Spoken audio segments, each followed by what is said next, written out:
Hello, I am Dr. Reshma Suryavanshi from Vadodara, Gujarat.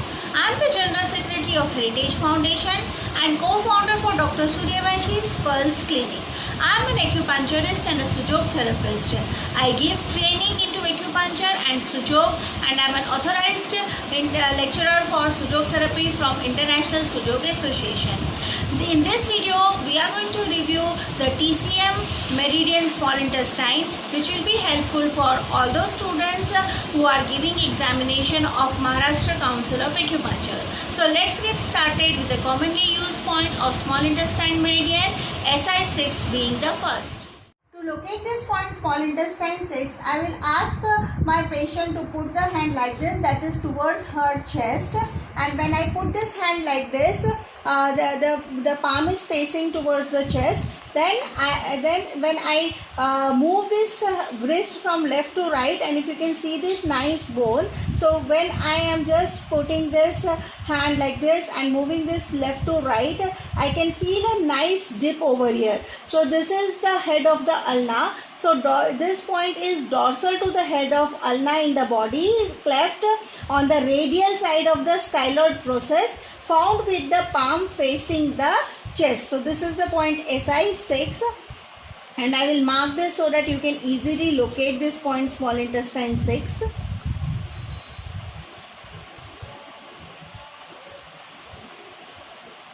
So this is the point, small intestine 6.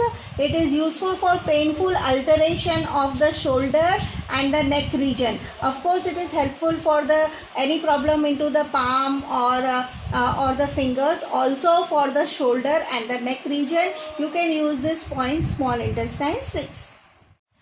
This is point SI9, and this is the next point in the series of small intestine meridian. We already saw SI6, and the second point that is commonly used into small intestine meridian is SI9. And if you want to find this, locate this point SI9, you have to abduct the patient finger, the shoulder. So when you abduct the shoulder, this point will lie, this is the axillary crease and the posterior axillary crease when I go 1 chun superior to this. So 1 chun superior, this is the posterior axillary crease, and from the posterior axillary crease, it is 1 chun above, you will find this point SI9. So it is 1 chun above posterior end of the axillary fold, right? So this is the posterior end of the axillary fold, and then 1 chun above this, if I go, I will find this point SI9, and especially this point will benefit the shoulder. So in cases of frozen shoulder, you can take this point, and you will get this point when you abduct the patient's arm. When you abduct this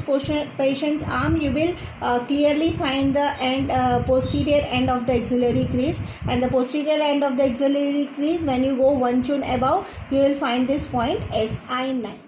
Third point is SI18 in this series of small intestine meridian, commonly used point. To locate this point, you have to go to the lower, that is the outer border of the canthus of the eye. So directly below the outer canthus of the eye, in the depression on the lower border of the zygoma. So this is the zygomatic bone, and where this bone ends is the lower border, and in line of the outer canthus of the eye, you will find this point here. So I'll just mark this point for you.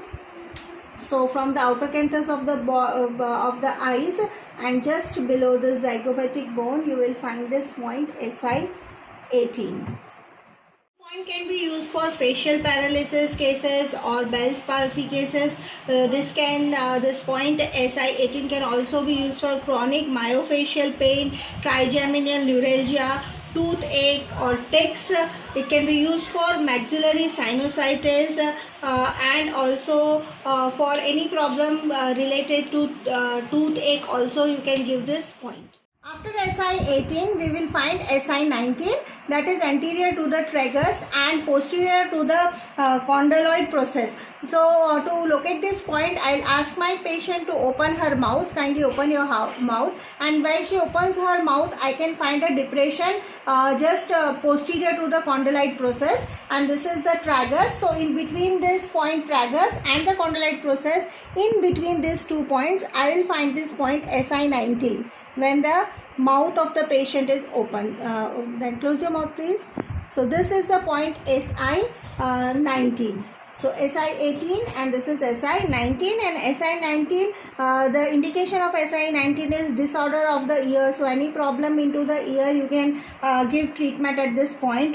Dysfunction of the temporomandibular joint. At times there is a problem of the mandibular joint. So in that cases also you can give this point SI19. It is also a good point for trigeminal neuralgia patient, and also you can use it for tinnitus and chronic myofascial pain of the face. Also this point can be used for deafness.